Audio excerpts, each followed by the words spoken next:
Darom, atidarom epizodas vėl čia. It's time to do. Taigi grįžtam ir vėl su šitais pakeliais, Retro Packas 2, o prieitas video sulaukė labai daug peržiūrų, virš 7000, per tokį trumpą laiką, tai wow, negalėjau padaryti antros dalies. Gerai, Spirit Message E. Jinai nieko beveik verta, man atrodo, opa. Gerai, pasižiūrėsime, ar šį kartą mūsų irgi sėkmė neapvils kaip ir pirmąjį kartą. Ir... Silent.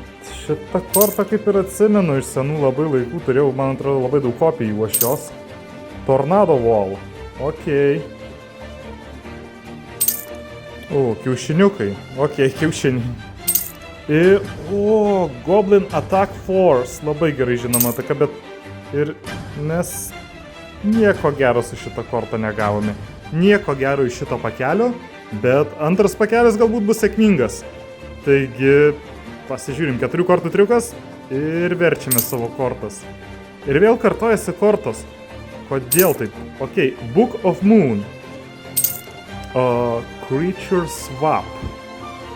Net nežinau, taisyklingai turiu, vėl kartojasi šitie paukščiai. Dust Tornado. Ok.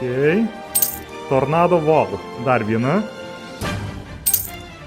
Labai čia daug spelų mes ant šitos gavom. Ok, Call of the Haunted. Spell ir trepų labai daug gavom. Ir mūsų... irgi per daug nieko gero. Na ką, ne visada būna, kad pasiseka.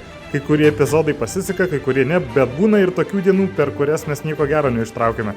Tai tik parodo, kad negaliu visada ištraukti kažką super secret ar kažką baisiai gerų kortų. Na ką, o mes sugrįšime į kitus epizodus, pasidžiaukime bent tuo, ką turime dabar.